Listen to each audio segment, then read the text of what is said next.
स्वागत है, वो देश को जानना चाहते हैं। लेकिन इस अपनी यात्रा में जब वो भारत की सेना पे टिप्पणी करते हैं और गलत टिप्पणी करते हैं, भारत की सरहद से जुड़ी हुई बातें करते हैं, या भारत की सुरक्षा को लेकर जब बात करते हैं, तो उसमें कई बातें वो आपत्तिजनक कर देते हैं, जिससे न केवल सैनिकों का हौसला खराब होता है, बल्कि पूरे देश के अंदर भ्रम फैलाते हैं, गलत अफवाह फैलाने की बात करते हैं।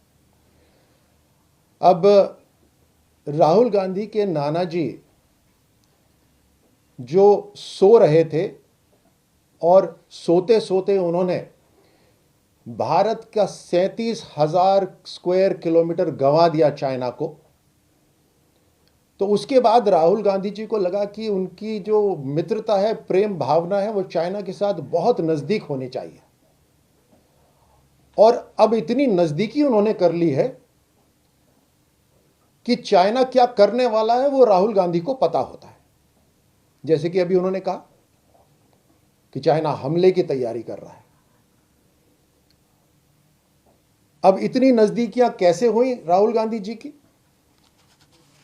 कि एक तरफ तो उन्हीं के पार्टी वाले, उन्हीं के परिवार वाले सो रहे थे, और दूसरी तरफ उन्होंने ऐसा समझौता कर लिया कम्युनिस्ट पार्टी ऑफ चाइना के साथ कि राजीव गांधी फाउंडेशन चाइना के पेरोल पर ही आ गया। 2005 में 1,35,00,000 रुपए का अनुदान, डोनेशन राजीव गांधी फाउंडेशन को कम्युनिस्ट पार्टी ऑफ चाइना ने दिया, इनके दूतावास ने दिया, चाइनीज दूतावास ने।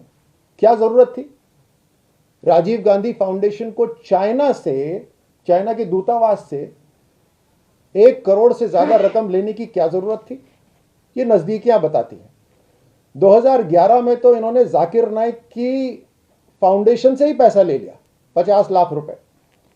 पूरा देश का दुश्मन जाकिर नाइक से इन्होंने 50 लाख रुपए ले लिए। 2008 के अंदर तो इन्होंने एक एमओयू कर लिया कम्युनिस्ट पार्टी ऑफ चाइना के साथ। एक एमओयू करा गया कि कांग्रेस पार्टी और कम्युनिस्ट पार्टी ऑफ चाइना अब अलग मिलकर एक सोच विचार करेंगे, देश की सरकारें नहीं, पार्टियां। और कम्युनिस्ट पार्टी तो आप जानते हैं चाइना में एक ही पार्टी है, कम्युनिस्ट पार्टी। उसके साथ समझौता कर लिया कि हम अलग चिंतन करेंगे कि देश कैसे चलाना है। आप समझ सकते हैं ना कितनी नजदीकियां हो गई हैं चाइना के साथ। 2008 में जब कांग्रेस की सरकार थी तो डेमचौक के अंदर जोरावर किला था, उसको ध्वस्त कर दिया चाइना ने, और उसके ऊपर चाइनीज आर्मी ने अपना ऑब्जर्वेशन पॉइंट बना दिया। उसको वापस लेने की इनमें हिम्मत नहीं, और उसको वैसा का वैसा छोड़ दिया। 2008 से लेकर 2013 के बीच में जब कांग्रेस की सरकार थी, 600 बार चाइनीज सेना ने घुसपैठ करी। 600 बार घुसपैठ करी। उन्हें आदत पड़ गई है उस समय के कि अंदर आइए, वहां पे भारतीय सेना उस समय नहीं मिलेगी, और अगर मिलेगी भी तो उनको भारत की सरकार की तरफ से कोई स्पष्ट आदेश नहीं होंगे चाइनीज सेना का मुकाबला करने के लिए। इन्हें दीनहीन भारत बनाने की कोशिश करी, गरीब भारत जो किसी का विरोध न कर सके, ऐसे भारत बनाने की इन्होंने एक साजिश रची। डोकलम विवाद जब हो रहा था, आप सब ने देखा किस तरह से पूरी भारत की सरकार, भारत की सेना डोकलम पे जमकर मुकाबला कर रही थी, चीनी सेना को पीछे खदेड़ रही थी। तब ये गुपचुप इनके चाइनीज दूतावास के साथ गुपचुप भोजन कर रहे थे एक 5 सितारा होटल के अंदर, पीछे के दरवाजे से निकल रहे थे ताकि किसी को पता ना चले। क्या बातचीत हो रही थी, क्या खुसफुस हो रही थी आपस में, कितनी नजदीकियां हो गई चाइना के साथ में। इनकी रेपुटेशन कुछ भी हो, लेकिन जब ये बोलते हैं और वो बात भारतीय सेना के जवानों के कानों तक पहुंचेगी, आप सोचिए उनको कैसा लगेगा, क्या शब्द इस्तेमाल कर रहे हैं।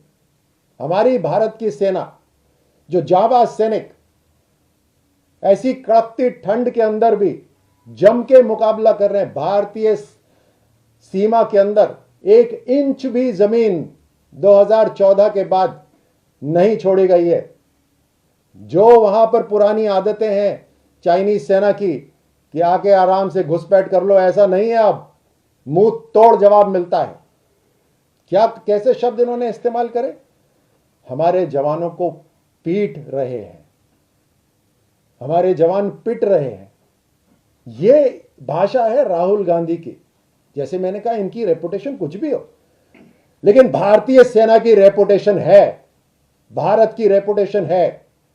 और भारत की रेपुटेशन 2014 के बाद ऐसी है कि किसी ने भी आंख उठा के देखा भारत की सेना, भारत की तरफ, भारत की सीमा की तरफ, तो उसको मुंह तोड़ जवाब दिया जाता है।